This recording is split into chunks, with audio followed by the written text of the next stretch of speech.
नमस्कार. सखी सह्याद्रीमध्ये मी पल्लवी मुजुमदार आपल्या सगळ्यांचं मनपूर्वक स्वागत करते. आजचा दिवस बडा महान म्हणण्याचं कारण आपल्या सगळ्यांनाच माहिती आहे. रिओ ऑलिम्पिकमध्ये आपल्या सुवर्ण कन्यांनी चमकदार कामगिरी केलेली आहे आणि त्यामुळे आपल्या देशाची भारताची मान ताठ झालेली आहे. आणि ही सगळीच गोष्ट जी आहे ती आपल्या सगळ्यांसाठी अभिमानाची आहे. आपल्याला माहितीच आहे ऑलिम्पिकसारख्या जगातल्या सर्वात मानाच्या आणि मोठ्या व्यासपीठावर चमकदार कामगिरी करून कुस्तीच्या 58 किलो वजनी गटात मल्ल साक्षी मलिक यांनी भारताला ब्रॉन्झ पदक मिळवून दिलेलं आहे. मेडल ॲट मिडनाईट या नावाने जे ओळखलं जातं ते ऑलिम्पिकमधलं ब्रॉन्झ पदकाची नोंद भारताच्या नावावर झालेली आहे आणि ती म्हणजे मल्ल साक्षी मलिक यांच्या कर्तृत्वामुळे. त्यांचा आपल्या सगळ्यांना अतिशय अभिमान आहे.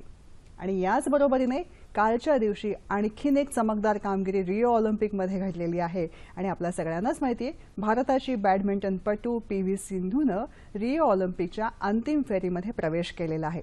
इतिहास रचलेला आहे.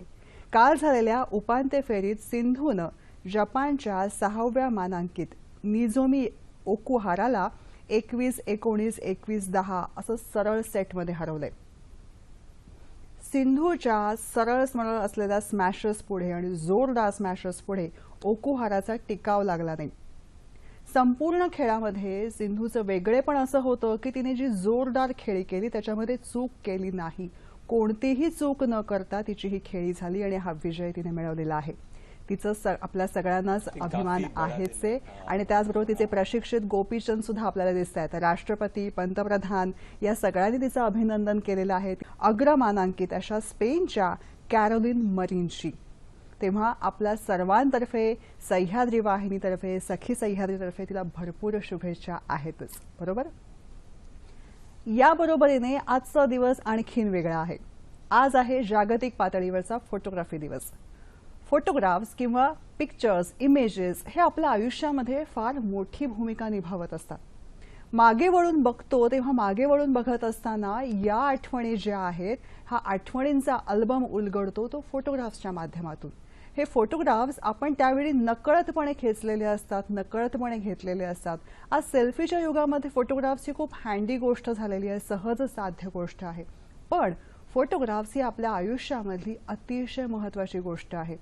आठवणींचा धुंडोळा घेताना किंवा मागच्या काही अनेक गोष्टींचे संदर्भ लागतात इतिहासामध्ये, संशोधनामध्ये, ते केवळ फोटोग्राफ्सच्या माध्यमातून. त्यामुळे जागतिक पातळीवरती हा फोटोग्राफ्स दिवस जो साजरा होतो आहे तो अतिशय महत्त्वाचा आहे. आणि याचं उद्दिष्ट जे आहे ते असं आहे की फोटोग्राफ्सचं जे कार्य चालतं त्यालाही आपण मानवंदना देऊया आणि त्यांचं कौतुकही करूया.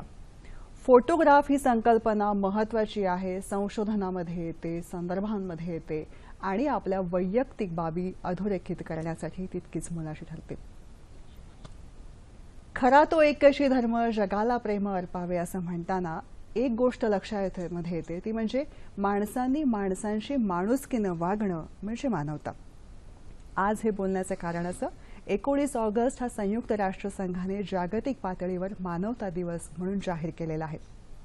बगदादमधल्या संयुक्त राष्ट्रसंघाच्या मुख्यालयामध्ये 19 ऑगस्ट या दिवशी 2003 साली हल्ला झाला होता आणि त्यावेळी घडलेल्या नरसंहारामधनं मोठी हानी झाली होती. नरसंहार हा कधीही त्रासदायक, क्लेशदायी असतो. पण जेव्हा ही हानी होती त्यावेळी त्यातून बाहेर येऊन त्यामध्ये हानी झालेली मंडळी, त्यामध्ये व्यक्तिमत्व, कुटुंब या सगळ्यांना पुन्हा सावरायचे, पुन्हा मुख्य प्रवाहामध्ये आणायचे. यासाठी एक बंध तयार झाला आणि तो बंध होता मानवतेचा. मुळात मानवता ही अशी गोष्ट आहे की जात, धर्म, पंथ, काळ, वेळ या सगळ्याच्या पलीकडे जाऊन या सगळ्यांना गुंफणारा हा एक वेगळा बंध आहे. याच दृष्टिकोनातनं आजचा हा सखी सह्याद्रीचा जागतिक मानवता दिनानिमित्त विशेष भाग. एक मानवता जागतिक मानवता दिनानिमित्त विशेष कार्यक्रम. संयुक्त राष्ट्र संघाने जागतिक पातळीवरती जाहीर केलेला हा आजचा दिवस आहे, जागतिक मानवता दिवस. यावर्षीची संकल्पना सुद्धा संयुक्त राष्ट्र संघाने एक वेगळी जाहीर केलेली आहे, ती म्हणजे वन ह्युमॅनिटी अर्थात एकात्मकता. आणि म्हणूनच याविषयी आपण बोलत आहोत. याविषयी मार्गदर्शन करण्यासाठी तसेच तज्ज्ञ पाहुणे आपण आमंत्रित केलेले आहेत. त्यांची ओळख करूया. हरिभक्तपरायण प्रमोद महाराज जगताप. नमस्कार सर. सखी सह्याद्रीमध्ये आपलं मनपूर्वक स्वागत करते. प्रमोद महाराज जगताप हे सह्याद्री वाहिनीसाठी परिचित व्यक्तिमत्व आहेच. त्यांची ओळख करून देते की वारकरी संप्रदायाचे सद्गुरू व्यासंगी ज्ञानेश्वरी ज्यांची कथन केलेली आहे ते 70 वर्ष त्यांनी सांगितलेली आहे. ते सद्गुरू श्री धुंडा महाराज देगलूरकर यांचे ते शिष्य आहेत. स्वतः प्रमोद महाराज जगताप हे वारकरी पंथाचे अभ्यासक आहेत. कला शाखेचे ते विद्यार्थी असूनही संत वाङ्मयाकडे त्यांचा खास ओढा आहे. संत वाङ्मयातनं उलगडणारी मानवता कशी आहे याविषयी आज ते आपल्याला सांगणार आहेत. आज त्यांच्याकडनं जाणून घेऊया. दूरध्वनी क्रमांक तुम्हाला माहिती आहेतच, चटकन टिपून घ्या. ते असे 24908050 24988050. मुंबई बाहेरचे प्रेक्षक आणि मोबाईलवरून संपर्क साधताना 022 हा एसटीडी कोड तुम्हाला माहिती आहेच. छोटीशी विनंती, नेहमीप्रमाणे प्रश्न विचारताना टीव्ही सेटचा आवाज थोडासा कमी ठेवा, जेणेकरून आमचा आवाज तुमच्यापर्यंत व्यवस्थित पोहोचू शकेल. त्याचबरोबर विषयाच्या अनुषंगाने नेमके प्रश्न आम्हाला तुमच्याकडून अपेक्षित आहेत. सुरुवात करूया. जागतिक मानवता दिनानिमित्त एक मानवता अर्थात मानवता म्हणजे काय, आजच्या व्यावहारिक युगामध्ये मानवतेचे संदर्भ कसे आहेत आणि कसं पुन्हा मानवतेकडे आपण जोडले जाऊ शकतो या सगळ्याविषयी. प्रमोद महाराज, आपला अभ्यास जो आहे तो आजच्या कार्यक्रमामध्ये आम्हाला उलगडून त्याद्वारे व्यावहारिक तत्वांमध्ये कसं हे लागू होतं हे जाणून घ्यायची इच्छा आहे. मानवता ही संकल्पना संत वाङ्मयामध्ये सुद्धा उल्लेख केलेली आहे, ती नेमकी कशी आहे? जी, आज आपण जागतिक मानवता दिन साजरा करतो आहोत. त्यानिमित्तानं सखी सह्याद्री या कार्यक्रमाअंतर्गत मानवतेचं चिंतन करणार आहोत. खरं तर माणूस आणि मानवता हे एक समीकरणच आहे. जर माणसातून मानवता वजा केली तर शिल्लक राहील ते पशुत्वच असेल. या संबंधी आपण चिंतन करत असताना आपण जर पाहिलं तर श्रीमद भगवद्गीतेने जे वर्णन केलंय ते पुनर्जन्म मानलेला आहे श्रीमद भगवद्गीतेने. त्यामुळे माणूस हा जो देह मिळाला आहे हा अत्यंत दुर्मिळ आहे, अत्यंत महत्त्वाचा. तसं पाहिलं तर इतर पशु आणि माणूस या दोघांमध्ये फरक काय असेल तर तो असा आहे की आहार, निद्रा, भय, मैथून हे सर्व योनीचं समसमान. म्हणजे या 4 गोष्टी माणसात आणि पशुत सारख्याच आहेत. आहार आहे, निद्रा आहे, भय आहे, या साऱ्या गोष्टी त्याच्यामध्ये समान आहेत. पण माणसाकरता देवाने विशेष अशी बाब कोणती दिली असेल तर ते ज्ञान दिले. त्या ज्ञानाच्या बळावर मनुष्य काही करून दाखवू शकतो. या दोघांचा तौलनिक अभ्यास केला तर मनुष्यामधली मानवता ही प्रधान ठरते. भगवतपूज्यपाद आचार्यांनी असं म्हटलंय विवेक चूडामणीमध्ये की जीवनाचं साफल्य करून घ्यायचं असेल तर 3 गोष्टी अत्यंत दुर्मिळ आहेत. त्या कोणत्या आहेत तर दुर्लभम त्रयमेवैतत् देवानुग्रह हेतुकम मनुष्यत्वम मुमुक्षुत्वम महापुरुष संश्रयः. एखाद्या वेळेला मनुष्यदेह मिळू शकेल तो दुर्मिळ आहे. कारण संत वाङ्मयात असं वर्णन केलंय तुकाराम महाराजांनी की हा मनुष्य देह जो आहे तो देह देव सुद्धा त्याची इच्छा करतात. स्वर्गीचे अमर इच्छिता ती देवा मृत्यूलोकी व्हावा जन्म आम्हा. म्हणजे या मृत्यूलोकामध्ये आम्हाला मनुष्य देह मिळावा असे स्वर्गातले लोक इच्छा करतात असं तुकाराम महाराजांचं म्हणणं आहे. पण या देहाला आल्यानंतर नरदेह दुर्लभ जाणा असं म्हणणारे संत ज्या वेळेला नरदेह प्राप्त होतो त्यामुळे त्या नरदेहातलं परमकर्तव्य कोणतं असेल तर ते मानवता हे आहे. म्हणजे त्यामध्ये मनुष्यत्व दिसलं पाहिजे. तर आता ही मनुष्यत्व म्हणजे संकल्पना काय आहे, तर त्याची पंचसूत्री आपल्याला सांगता येईल की मानवता मानवता म्हणजे नेमकं काय, असं जर कुणी विचारलं तर या पंचसूत्रीच्या आधारे आपण मानवतेची संकल्पना स्पष्ट करू शकतो. त्यातलं पहिलं सूत्र आहे, त्याचा विचार करू जाताना या जगतामध्ये सर्वात मोठं द्वंद्व कोणतं असेल तर सुख आणि दुःख हे मोठं द्वंद्व आहे, जे स्वीकारावं लागतं. सातत्यानं सुख असत नाही किंवा सातत्यानं दुःखही असणार नाही. समर्थांनी तर असं म्हटलंय, जगी सर्व सुखी असा कोण आहे, विचारी मना तुशी शोधूनी पाहे. जगामध्ये सर्व सुखी असा कोणी नाही आणि सातत्यानं दुःखही येत नाही. कधीतरी सुख असतं, कधीतरी दुःख असतं. सुख आणि दुःखाचा लपंडाव हा जीवनामध्ये चालूच असतो. पण ज्यावेळेस एखाद्या वेळेस दुःख येतं जीवनामध्ये, त्यावेळेला एखाद्या माणसाचं दुःख पाहिल्यानंतर व्यथित होणं वा त्याचं दुःख न पाहणं हा मानवतेचा पहिला मुद्दा आहे. या पंचसूत्रीतला पहिला मुद्दा जो आहे की त्याचं दुःख न पाहणं किंवा त्याच्या दुःखानं अत्यंत व्यथा होणं जीवाला. सहअनुभूती असं आपण ज्याला म्हणू शकतो. त्याच्याशी सहअनुभूती किंवा त्याच्या दुःखामध्ये हा स्वतः व्यथित होतो.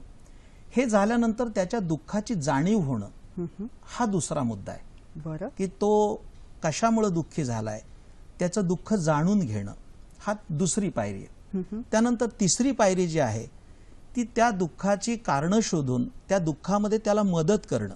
बरं. की तो ज्या कारणानं दुःखी झालाय त्या कारणाची निवृत्ती करावी किंवा त्या दुःखामधनं त्याला बाहेर काढण्यासाठी अथक परिश्रम करणे हा तिसरा मुद्दा आहे. आणि चौथा मुद्दा जो आहे तो करत असताना आपल्या प्राणपणाची बाजी लावणं आणि त्याला दुःखातून बाहेर काढणं ही चौथा मुद्दा आहे.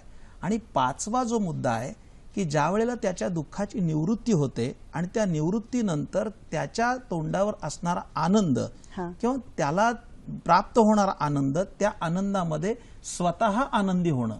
क्या बात आहे. त्याची जी काही दुःखाची निवृत्ती झाल्यानंतर त्याच्या तोंडावर असणारं हास्य, त्याच्या समाधानामध्ये त्याच्या आनंदामध्ये आपण आनंदी होणं ही मानव्याची पंचसूत्री म्हणावी लागेल. अशा स्वरूपाची.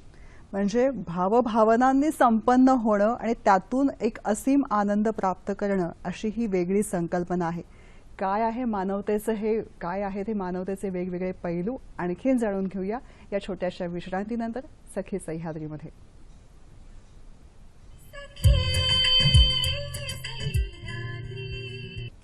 ब्रेकनंतर सखी सह्याद्रीमध्ये आपलं पुन्हा एकदा स्वागत.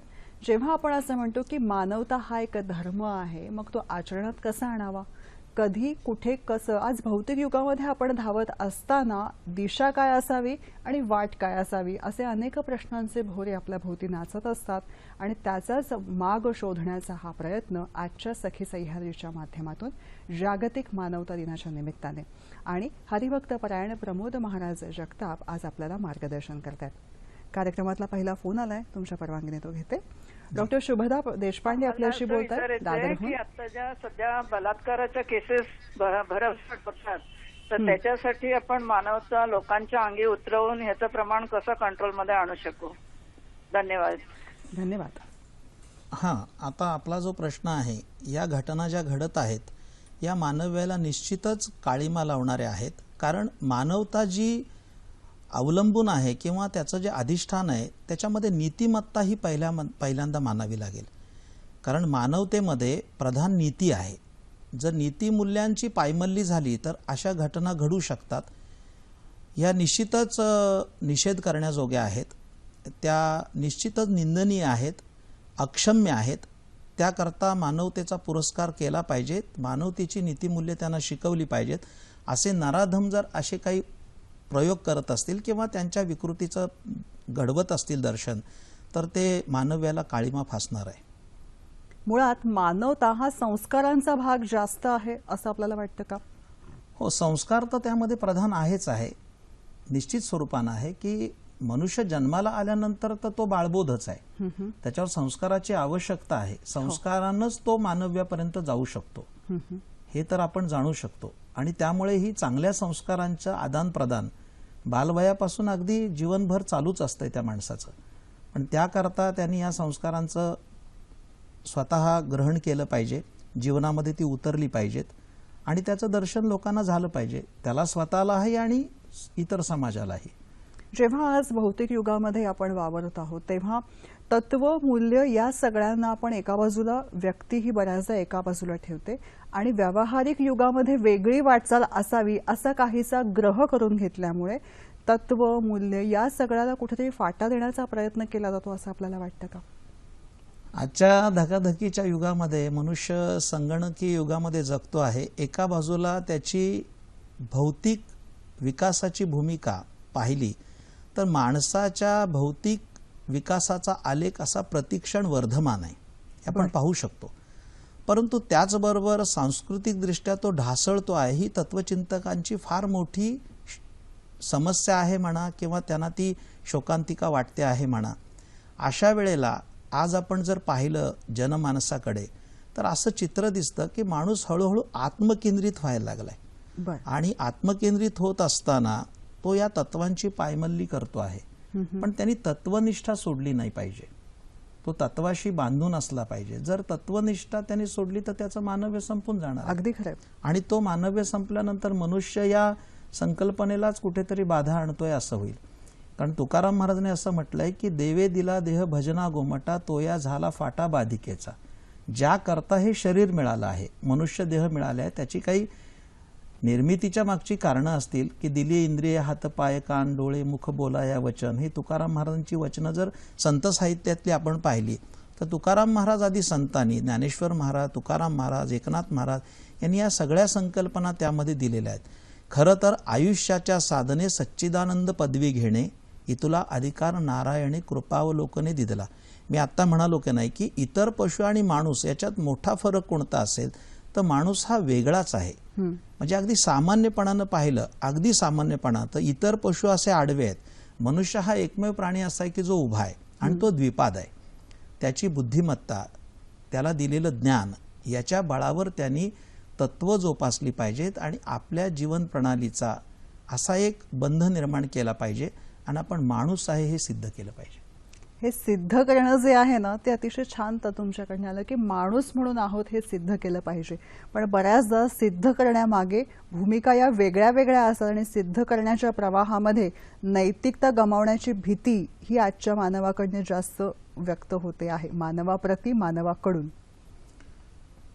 त्याकरता आता आपण जर पाहू गेलो तर श्रीमद भगवद्गीतेचा आपण 16वा अध्याय पाहिला तर त्या 16व्या अध्यायामध्ये दैवी संपत्तीचा विचार आलेला आहे. बरं. या दैवी संपत्तीचा विचार सांगताना भगवान श्रीकृष्णांनी एकूण 26 गुण सांगितलेले आहेत. अच्छा. मग तो अभय असेल, ज्ञान असेल, अहिंसा असेल, अक्रोध असेल, या सगळ्या गोष्टी अभ्यासल्यानंतर या बाजून माणूस त्यापासून निश्चित स्वरूपानं बाजूला जाऊ शकतो आणि दैवी गुणांचा आश्रय करून तो स्वतःचं व्यक्तिमत्व घडवू शकतो, संपन्न करू शकतो आणि त्याचा उपयोग दुसऱ्याला होऊ शकतो. आत्मकेंद्रित माणूस स्वार्थी आहे, तो त्याच्यापुरतच बघेल. खरं म्हणजे मानव्याची संकल्पना काय की स्वतःचा विचार करण्यापेक्षा समोरच्याचा, दुसऱ्याचा विचार अधिक करणे, म्हणजे आपल्या विचाराबरोबरच दुसऱ्याचाही विचार केला पाहिजे. आज ते आपल्याला तसं दिसत नाही.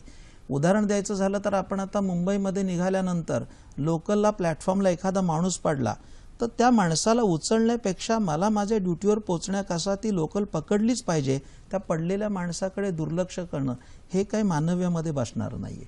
अगदी त्यावेळेला त्याला मदत करणं ही महत्वाची गोष्ट आहे. त्यावेळेस तो माणूस काय करतो की स्वतःचा विचार करतो आणि तो लोकल कशी पकडता येईल त्या पडलेल्या माणसाकडे तो दुर्लक्ष करेल. हे उचित नाहीये. त्यांनी त्यावेळेला तेवढा तरी वेळ त्याला दिला पाहिजे. सर्वोच्च प्राधान्य हे मानवतेला दिलं पाहिजे. जेव्हा हा एक खूप व्यावहारिक उदाहरण तुम्ही आम्हाला मुंबईकरांसाठी दिलं, पण मुळामध्ये स्वतःला जे दुःख भोगावं लागलं त्या दुःखातनं बाहेर येऊन ते दुःख दुसऱ्याला भोगायला लागू नये अशी मानसिकता असणारी मंडळी, अशी व्यक्तिमत्व ही दुर्मिळ या सदरामध्येच मोडतात, नाही का? होय होय. संत साहित्यामध्ये याचे अनेक संदर्भ असतील, आपल्या पुराणामध्ये संदर्भ असतील, पण व्यावहारिक जगामध्ये अशी माणसं, अशी व्यक्तिमत्व हे मिळणं हे खरंच कठीण आहे.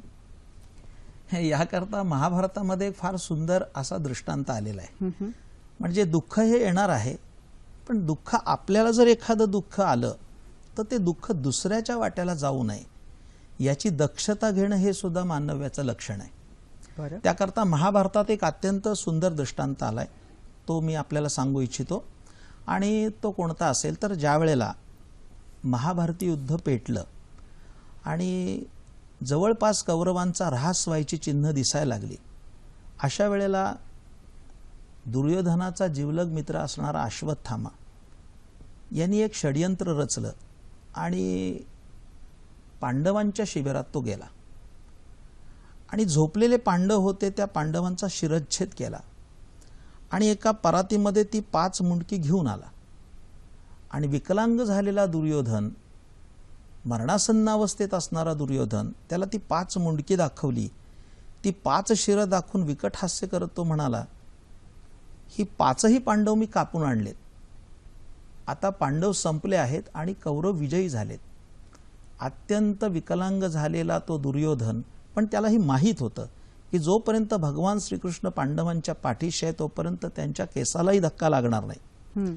त्या शिरांकडे अवलोकन करत तो म्हणाला, अरे तू हे कापून आणलेले पांडव नसून ही पांडवांची मुलं आहेत जी द्रौपदीपासून निर्माण झालेली आहेत. अच्छा. तू पांडव पुत्रांचा वध केलायस, आता कदाचित उद्या सकाळी याचे परिणाम तुला भोगायला लागतील. अशा वेळेला अश्वत्थामाने ती थाळी फेकून तो गंगा तटाकी गेला. स्नान करून गंधलेपन करून तो जप करीत बसला. पुढे असं घडलं की द्रौपदीला हे जेव्हा वार्ता कळाली की माझे 5ही पुत्र मारले गेलेत, तेव्हा ती पुत्र शोकानं रडायला लागली. बर. आणि तिने भगवान श्रीकृष्णाचा धिक्कार केलाय. त्या प्रसंगी तिने अर्जुनाचा धिक्कार केलाय आणि ज्या गांडीव धनुष्याच्या आधारे भगवान शंकराला त्यांनी जिंकलं त्या गांडीव धनुष्याचाही धिक्कार केलाय. धिक गांडीव, धिक तुणीर, धिक पार्थपै, त्या पार्थाचाही धिक्कार असो. भगवान श्रीकृष्ण तिथं बहिणीची व्यथा ऐकून आले आणि तिला विचारलं की तू हा शोक का करतेस. तिने सांगितलं की 5 मुलं माझी मारली गेलीत, तुझ्यासारखा भाऊ असताना माझ्यावर ही आपत्ती यावी, हे दुःख यावं पुत्रशोकाचं, ही केवढी वाईट गोष्ट आहे. त्या भगवान श्रीकृष्णाने अर्जुनाला घेऊन गंगा तटाकी जाऊन त्या अश्वत्थाम्याला मुसक्या बांधून आणलं. बर. आणि द्रौपदीच्या समोर उभं केलं की हा तुझा हत्यारा आहे, यांनी तुझ्या मुलांचा वध केलाय, तेव्हा याला काय शासन करायचं हे तू सांग. तर आपादमस्तक त्या अश्वत्थाम्याला तिने पाहिलं आणि आपलं दुःख बाजूला ठेवून द्रौपदी भगवान श्रीकृष्णाला म्हणाली, मी सांगेल तू याला शासन करत असशील तर मी सांगते. अच्छा. मग तिने नेमकं शासन काय केलं, थोडी उत्सुकता आपण ताणून धरूया. प्रेक्षकांची सुद्धा मलाही ऐकायची उत्सुकता आहे. वेळ झाली छोट्याशा विश्रांतीची. बघत रहा सखी सह्याद्री.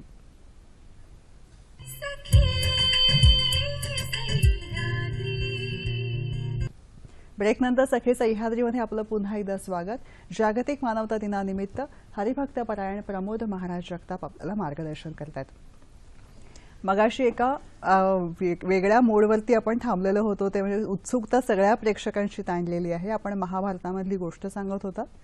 द्रौपदीच्या 5ही पुत्रांचा वध झालेला आहे. वध केलेले अश्वत्थामा जे आहे त्याला मुसक्या मारून बांधून आणून ठेवलेला आहे. आता पुढे शिक्षा द्रौपदी काय सुनावते. तेव्हा द्रौपदीनं भगवान श्रीकृष्णाकडे पाहून सांगितलं की या हत्याऱ्याला शिक्षा जर सुनावायची असेल आणि मला विचारत असला तर मी जी सांगेल ती देशील का. बर.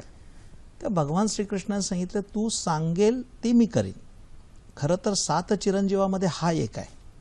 या जगतामध्ये 7 चिरंजीव आहे, त्यात एक पहिलं नाव अश्वत्थाम्याचं आहे. अश्वत्थामा बलिर्व्यासो, त्यामध्ये पहिला विभीषणः. मग अश्वत्थामा हा चिरंजीव जरी आहे तरी मी त्याला शासन करीन असं म्हणाली. आपण आता स्क्रीनवर पण अश्वत्थाम्याचं चित्र बघितलेलं आहे. तेव्हा अश्वत्थाम्याला काय शिक्षा करायची ते द्रौपदीने जे उद्गार काढलेत, मला वाटतं ही मानव्याची परमसीमा असेल. अच्छा. द्रौपदी म्हणाली, एक पहिली गोष्ट आहे की आता यांनी माझ्या मुलांचा वध केलाय, याचा वध करायचा का काय करायचा हा जर तुम्हाला प्रश्न विचारत असशील तर त्या द्रौपदीनं श्रीकृष्णाला सांगितलं की मी एवढंच करू इच्छिते, हे दयाघना, या अश्वत्थाम्याला मी क्षमा केली, याला सोडून दे. इतक्या सहजतेनं. तर भगवान श्रीकृष्णाला आश्चर्य वाटलं की एवढं दुष्कृत्य त्याने केलं, त्याला का सोडायचं. त्यावेळेला द्रौपदीनं जे उत्तर दिलंय ते भारतीयांनी आपल्या हृदयामध्ये सोन्याच्या अक्षरात लिहून ठेवावं असं आहे. बर.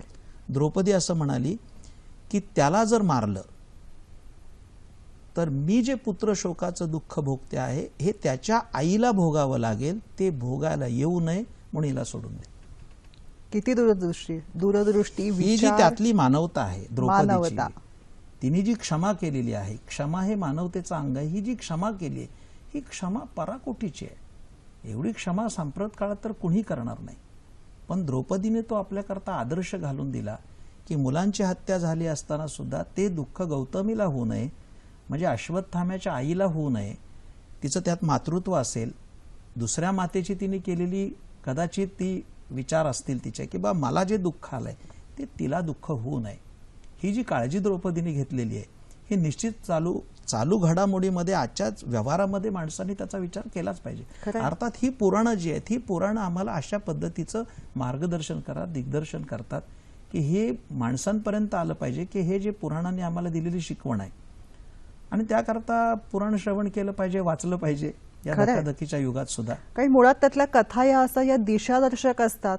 तलवारीच्या विरुद्ध तलवार न येता तलवारीच्या विरुद्ध कदाचित ज्ञानही असू शकतं आणि त्यातून कदाचित विसंवादाचे सूर जे आहेत ते सुसंवादाकडे नेण्याचा हा मार्ग असू निश्चित शकतो. निश्चित निश्चित संत साहित्याचा आपला अभ्यास आहे. संत वाङ्मयामध्ये अनेक मानवतेचे विविध पैलू उलगडलेले आहेत.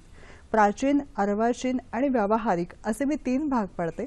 या 3 साहित्यांमधनं मानवता कशी उलगडलेली आहे? जर आपण संत वाङ्मय पाहिलं तर संतांच्या चरित्रामध्ये आपल्याला मानव्याचं ओतप्रोत दर्शन दिसेल.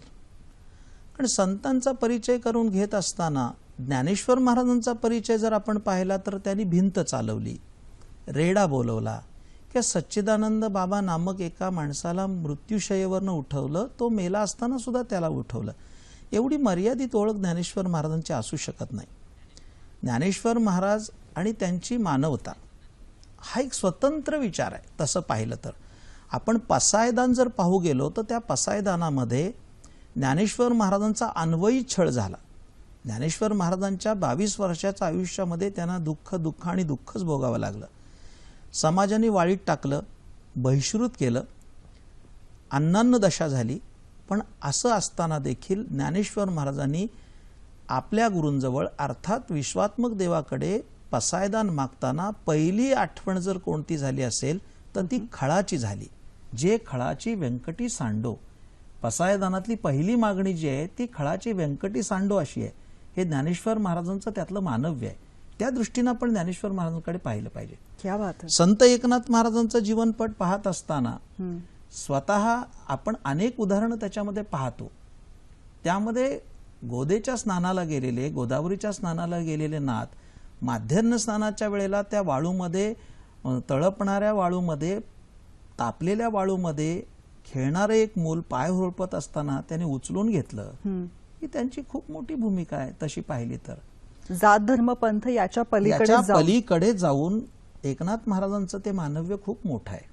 अगदी ते माणसापुरतं नाही तर त्यांनी काशी ते रामेश्वर यात्रा करत असताना आपल्याला संदर्भ सापडतात की काशीवरनं आणलेली गंगा रामेश्वर नजीक आलं असताना एक गाढव तिथं तडफडत होतं. त्या गाढवाच्या मुखामध्ये त्यांनी गंगा घातल्याची उदाहरणं आहेत.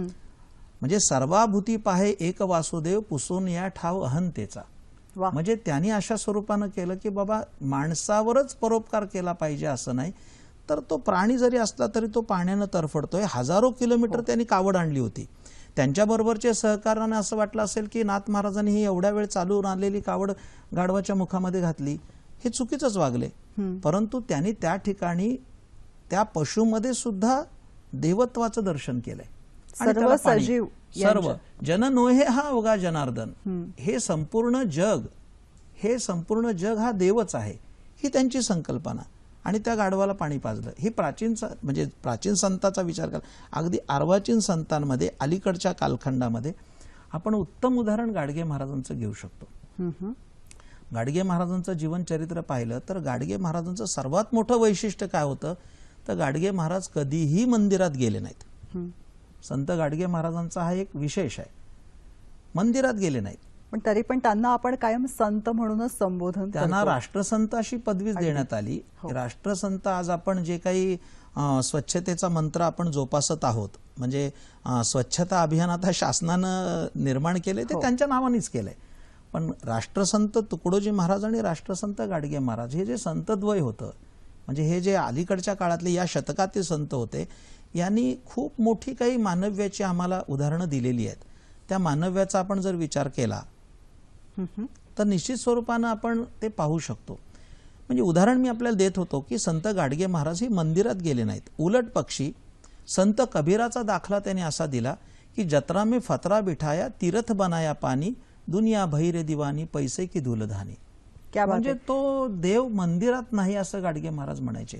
देव आहे हा जनता जनार्दनामध्ये आहे आणि त्यांची सेवा करणं हे परम कर्तव्य, ती देवाची सेवा आहे असं गाडगे महाराजांचं मत होतं. खरं संत वाङ्मयामधले विविध पैलू आपण उलगडून घेत आहोतच, पण त्याचबरोबर जागतिक पातळीवरती जेव्हा मानवता दिवस साजरा करतो त्या दृष्टिकोनातून विचार करताना ही मानवता कायदा काय म्हणतो या मानवतेच्या बाबतीमध्ये हे जाणून घेणं तितकंच महत्त्वाचं आहे. त्या दृष्टिकोनातून असंच एक व्यक्तिमत्व आत्ता आपल्याशी दूरध्वनीच्या माध्यमातून जोडले जात आहेत. ते म्हणजे समाजोन्मुख वकिली या उद्दिष्टाने कार्य करणारे ॲडव्होकेट असीम सरोदे सर. सर नमस्कार. नमस्कार. सखी सह्याद्रीमध्ये मी आपलं मनपूर्वक स्वागत करते. आज जागतिक मानवता दिवस आहे. त्या दृष्टिकोनाने विचार करताना समाजामधल्या असंघटित घटकांना गटांना एकत्र हे आपल्या कार्यामधनं आपण कायम आणलेलं आहे, ते प्राधान्यक्रम ठेवलेला आहे. मगाशी सुद्धा एक दूरध्वनी क्रमांक आला होता, त्याच्यामध्ये त्यांनी म्हटलं होतं की आज वाढत्या बलात्काराच्या केसेस ज्या आपल्याला समोर दिसतात हे समाजामधला जे मानवता हरवत चाललेली आहे म्हणून हे दिसतात का, असा काहीसा त्यांचा सूर होता. पण या संदर्भामध्ये आपल्या या सगळ्या केसेस बघताना किंवा आपलं हे कार्य बघताना कायदा नेमका काय म्हणतो, मानवता ही नेमकी कुठे आहे कायद्याच्या दृष्टिकोनातनं? दोन तीन महत्वाच्या गोष्टी आहेत हे आपण लक्षात घेतल्या पाहिजे की आजकाल माणसांमधला संबंध तुटत चाललेला आहे आणि दुसरीकडे इतरांचे जे दुःख असतील, इतरांच्या ज्या समस्या असतील त्यांच्याकडे दुर्लक्ष करणं, डोळेझाक करणं म्हणजे आपण मॅच्युअर्ड झालो किंवा त्याला आपण म्हणतो आपण त्या मॅच्युरिटीकडे गेलो असं समजायला लागले लोक. आणि त्याच्यामुळे अशा प्रकारे जर दुर्लक्ष करणं ही असंवेदनशीलता नाहीये असं समाजाने ऍक्सेप्ट केलं असेल किंवा ऍक्सेप्ट करत असतील तर ती एक खूप मोठी गंभीर समस्या आहे. दुसरं आहे की कायदे आहेत, मानवी हक्क संरक्षण कायदा आहे, परंतु तो कायदा अत्यंत कमजोर आहे आणि गव्हर्नन्सच्या पातळीवर म्हणजे प्रशासनाच्या पातळीवर शासनाच्या अनेक जबाबदाऱ्या आहेत. कारण की मूलभूत हक्क किंवा माणुसकीचं संरक्षण, मानवतेचं संरक्षण आणि मानवतेसाठी काम करण्याची जबाबदारी संविधानाने पण सरकारवर दिलेली आहे. त्यामुळे शासन व्यवस्था पूर्णच्या पूर्ण, शासन व्यवस्थेतले घटक म्हणजे पोलिसांपासून सगळे, हे सगळेजण मानवतेच्या संरक्षणासाठी त्यांनी काम केलं पाहिजे असं अपेक्षित आहे. तसं न होता बरेचदा आपल्याला असं दिसते की बरेचदा प्रक्रियावादी संकल्पनेमध्ये शासन व्यवस्था जाते आणि त्याच्यामुळे लोकांना न्याय मिळणं आणि अन्याय सहन करणं या दोन्ही गोष्टींमधली तफावत लगेच लक्षात येते. म्हणून विषमता समजून घेण्याची प्रक्रिया सुरू झाली पाहिजे, तर अनेक जणांना मानवता आणि मानवतेचे विचार हे लक्षात येतील. खरंय.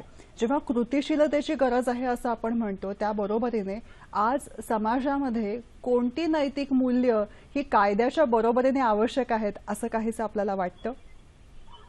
मला असं वाटतं की प्रत्येकाला आपली बाजू मांडण्याची संधी मिळाली पाहिजे, तशी व्यवस्था पाहिजे आणि त्याच्याच बरोबर न्याय म्हणून आपण जे काही स्वीकारतो ते कोणालाही व्हिम्जिकली वाटेल म्हणजे त्यांच्या इच्छेनुसार वाटेल तो काही न्याय असू शकत नाही, तर तो कायदेशीर दृष्टिकोनातून न्याय झाला आहे असं वाटलं पाहिजे. आणि त्यामुळे मला असं वाटतं की कायद्याने निर्माण केलेली प्रक्रिया म्हणून न्यायालयाकडे लोक बघतात की ते मानवतेचं संरक्षण करतील. म्हणून मग आपण आता बघतो की बलात्काराच्या अनेक प्रकरणांमध्ये किंवा लैंगिक छळाच्या अनेक प्रकरणांमध्ये आता आपण समाज म्हणून व्हिक्टिम्सचा विचार करायला लागलेला आहे. आतापर्यंत गुन्हेगारांचाच विचार खूप होत होता, पण आता आपण म्हणायला लागलोय, समाज म्हणायला लागलाय की अन्यायग्रस्त व्यक्तीला, बलात्कारासह जगणाऱ्या व्यक्तीला, अपंगत्वासह जगणाऱ्या व्यक्तींना न्याय मिळाला पाहिजे आणि तो न्याय मिळणं हा सामाजिक समाधानाचा, सार्वत्रिक समाधानाचा मुद्दा होणं हे मला वाटते चांगल्या समाजाचं लक्षण आहे. त्यामुळे समाजातला हा एक बदल संवेदनशीलता म्हणून लक्षात घेतला तर मला वाटते की अन्यायग्रस्त कोण आहेत हे ओळखण्याची क्षमता असलेला समाज मानवता प्रधान होऊ शकतो. वा, अतिशय महत्वाचा मुद्दा सर तुम्ही मांडलेला आहे की अन्यायग्रस्त व्यक्ती ही ओळखणं ही समाजाची खरी गरज आहे, निकड आहे. आज वेळात वेळ काढून आपण सहभागी झालात, अतिशय महत्वाच्या मुद्द्यावर नेमक्या शब्दात व्यक्त झालात. आपले मनपूर्वक आभार मानते. धन्यवाद. धन्यवाद सर. ॲडव्होकेट असीम सरोदे आत्ता आपल्याशी बोलत होते. केंद्रीय नियोजन आयोगाच्या अभ्यास गटामध्ये त्यांचा खास सहभाग आहे आणि मुळातच समाजामधले असंघटित घटक या दृष्टिकोनातून त्यांचं विशेष कार्य आहे.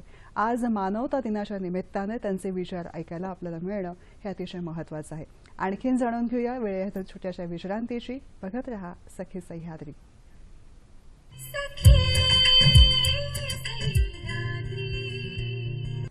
ब्रेकनंतर सखी सह्याद्रीमध्ये आपलं पुन्हा एकदा स्वागत. हरिभक्त पारायण प्रमोद महाराज जगताप आज आपल्याला मार्गदर्शन करतात, ते म्हणजे एक एकात्मता या दृष्टिकोनातनं एक मानवता याविषयी. महाराज पुढचा फोन आलाय तो घेते. आपल्याशी बोलता आहे ते कृष्णा उभाळकर वसईहून. नमस्कार, बोला, प्रश्न विचारा. हा बोला. प्रश्न असा आहे, दोघांनाही नमस्कार. नमस्कार, बोला. माझा प्रश्न असा आहे की बालगुन्हेगारी सध्या वाढते आहे, बालगुन्हेगारीचं प्रमाण वाढते आहे. तर प्रकृती, विकृती, संस्कृती याच्यावर मानवता अधिकाराप्रमाणे काही आपल्याला उपाय करता येतील का? आणि यांच्यामध्ये संस्काराचा जास्तीत जास्त वापर करून ही गुन्हेगारी प्रवृत्ती लहान मुलांमधून कशी कमी करता येईल, असा माझा प्रश्न आहे. नेमका आहे. धन्यवाद. यासंबंधी आपल्याला असं म्हणता येईल की बाल गुन्हेगारीचं प्रमाण वाढतं आहे, त्याला संस्काराचीच आवश्यकता आहे. आपण जे म्हणालात की प्रकृती, विकृती आणि संस्कृती, तर तसं पाहिलं तर म्हणजे मी माझ्या ताटामध्ये माझ्या घरातली माझी भाकरी खाणं ही माझी प्रकृती आहे.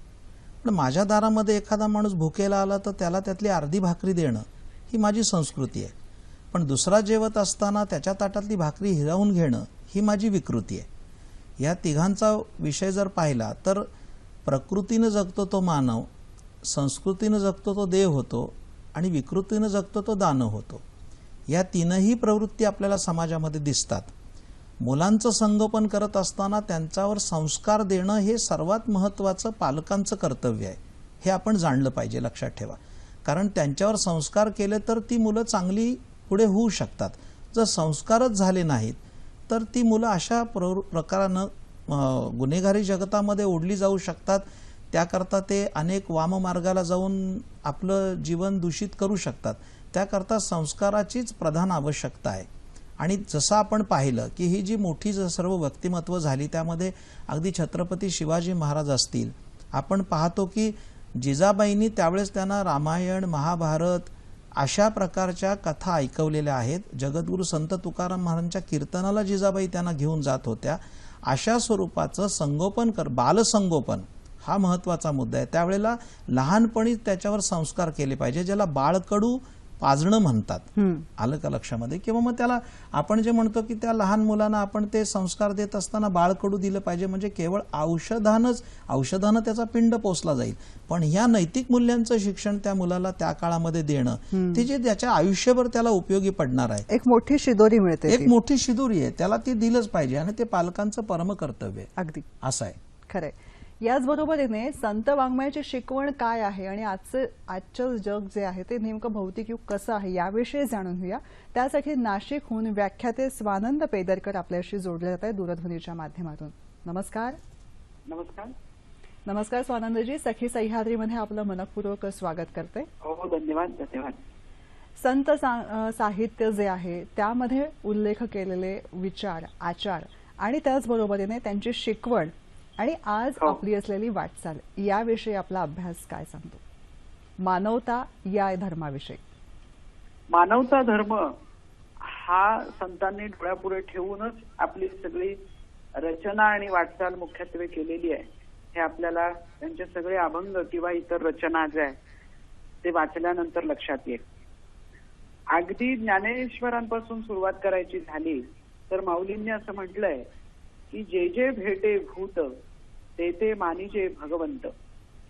म्हणजे देव जर तुम्हाला शोधायचा असेल तो तुम्हाला तुमच्या आसपास जे लोक आहेत, तुमच्या आसपास जे वातावरण आहे आणि त्या वातावरणामध्ये राहणारा प्रत्येक जो जीव आहे त्याच्यामध्ये तुम्ही देव पाहायला शिका, असं माऊली आपल्याला सांगतात.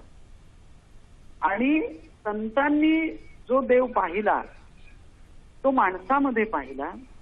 माणसाला माणुसकीची वागणूक देता तुम्हाला आली पाहिजे हे त्यांनी सुचवलं, सांगितलं. आणि त्याचाच विचार घेऊन पुढे आधुनिक काळामध्ये कवींनी जे लिहिलं किंवा इतर रचनाकारांनी जे लिहिलं त्याच्यामध्ये आपल्याला तो मानवता धर्म प्रतिबिंबित झालेला दिसतो. खरंय. स्वानंदजी, आता आपल्याला स्टुडिओमध्ये प्रमोद महाराज जगताप पण आहेत आणि बरोबर. त्यांचेही या दृष्टिकोनातूनच अभ्यास आणि विचार आहेत. प्रमोद महाराज, तुम्हाला काही स्वानंदजींशी या दृष्टिकोनातून विचार शेअर करायचे? स्वानंदजींनी आता सांगितलं ते सत्य आहे. कारण संतांनी जो देव पाहिला हा, मी आत्ता उदाहरण दिल्याप्रमाणे, सर्वाभूती पाहे एक वासुदेव पुसोनिया ठाव अहंतेचा, म्हणजे वासुदेव सर्वमिती स महात्मा सुदुर्लभ हा, असं जी गीता म्हणते आहे. तर जननो हे हा अवघा जनार्दन, ही संतांनी शिकवण पहिल्यापासून दिलेली आहे आम्हाला. म्हणजे भेटेल हा मनुष्य आहे पेक्षा तो देव आहे, त्याची सेवा केली पाहिजे. म्हणजे मानव सेवा हीच ईश सेवा, हा संतांचा आग्रह पहिल्यापासूनच आहे. संत वाङ्मयाचा दांडोळा घेतला तर निश्चित स्वरूपानं. स्वानंदजी, मानव सेवा हीच ईश सेवा असं म्हणताना आज सजीव आणि निर्जीव यांच्या या दोघांनाही वागणूक देण्याच्या पद्धतीमुळे भौतिक युगामध्ये जो कधी किंवा बऱ्याचदा अशा दोन्ही मी शब्द वापरेन की काही विचारमीमांसा न करता तफावत दिसते. आपण नव्या पिढीचे आहात म्हणून मी तुम्हाला हा मुद्दा विचारते की भौतिक युगामध्ये या दृष्टिकोनातून विचारांची बैठक कशी असावी? आपल्याकडे झालं काय आहे की अभ्यास नावाची जी गोष्ट आहे त्याच्यापासून आपण अलीकडे खूप दूर गेलेलो आहोत आणि त्यामुळे संतांनी सांगितलेलं हे फक्त धार्मिक आहे, कर्मकांड आहे, अमुक आहे, ते सगळं आपल्याला जमणार नाही, अशी एक आधुनिक दृष्टी आपण ज्याला म्हणता येईल आजच्या काळामध्ये लोक वापरतात.